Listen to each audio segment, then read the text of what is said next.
നിങ്ങൾക്ക് അനുയോജ്യമായ exclusive design കണ്ടെത്താൻ ഞങ്ങളുടെ ജ്വല്ലറി കൺസൾട്ടന്റിനെ വിളിക്കൂ. Premdeep jewels, the biggest boutique jewellery in Palakkad. Ottapalam T B റോഡിൽ ഓട്ടോറിക്ഷ സ്റ്റാൻഡ് മാറ്റി സ്ഥാപിക്കണമെന്ന വ്യാപാരിയുടെ ആവശ്യം നടക്കില്ലെന്ന് ഓട്ടോറിക്ഷ തൊഴിലാളികൾ.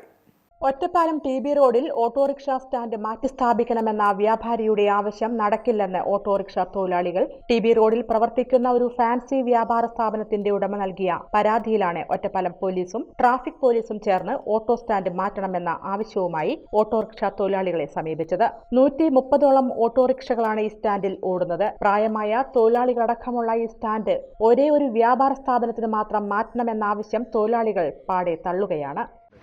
അപ്പോൾ സുപ്രീം കോടതിയിൽ നിന്നൊരു കോർട്ട് ഉത്തരവ് മേടിച്ചിട്ട് ഇതെല്ലാം ഈ സ്റ്റാൻഡ് 12 നമ്പർ സ്റ്റാൻഡ് ഫുള്ളായിട്ട് ഇവിടുന്ന് ഒഴിവാക്കണം.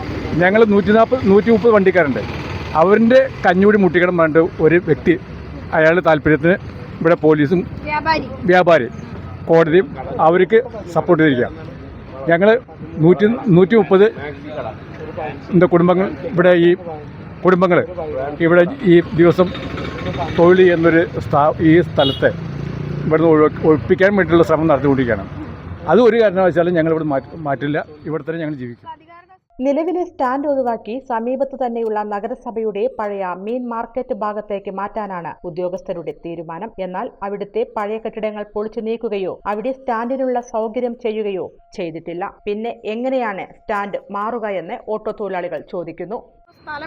ഇവിടെ ഈ സ്ഥലമാണ് ഞങ്ങൾ കാണിച്ചത്. ഇതാണ് മുനിസിപ്പാലിറ്റിയുടെ ഈ മീൻ പഴയ മാർക്കറ്റ്. അത് പൊളിച്ചിട്ടില്ല. പൊളിച്ച് സൗകര്യം ചെയ്തു തരാമെന്ന് പറയുകയും ചെയ്തു. അപ്പോഴേക്കും നിങ്ങൾ ഒഴിവാക്കണം എന്ന് പറഞ്ഞു. പരാതി നൽകിയ വ്യാപാര സ്ഥാപനത്തിന് പാർക്കിംഗ് സൗകര്യം ഇല്ലെന്നും രാത്രികാലങ്ങളിൽ സ്ഥാപനത്തിലെ മലിനജലം ഡ്രൈനേജിലേക്ക് ഒഴുക്കി വിടുന്നതാണ്. അതിന് പാർക്കിംഗ് വേണം. എത്രയും വലിയൊരു കെട്ടിടം കിട്ടുമ്പോൾ അതിനൊരു പാർക്കിംഗ് ഏരിയ വേണം. അതിന് പാർക്കിംഗ് ഇല്ല. പിന്നെ അതുപോലെ അവർ അവിടെ എന്താ പറയുക, ഒരു ചായക്കട നടത്തുന്നുണ്ട്. അത് അധികം സർക്കാരിൻ്റെ സ്ഥലത്താണ്. അധികം ആ കോമ്പൗണ്ടിൽ അധികം വന്നിട്ടുള്ളതാണ്. അതൊന്നും അവർ ഇതിൽ പെട്ടതല്ല.